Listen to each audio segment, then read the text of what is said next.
I'm not saying you have to, but if you really want to know somebody else's interior design style that's in your life, you might send them this quiz because it's very easy to take.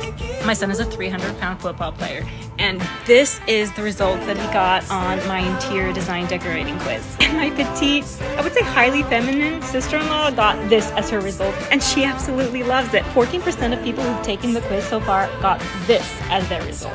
And considering almost 78,000 people have completed this quiz, that's a lot. It's over 10,000 people. I'd really love to know if the results are accurate for you or not, because I'm trying to perfect the results of this quiz.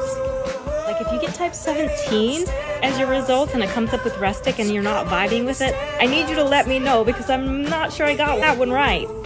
And if you really want to know what your results mean, you can purchase the guidebook in my Stan store.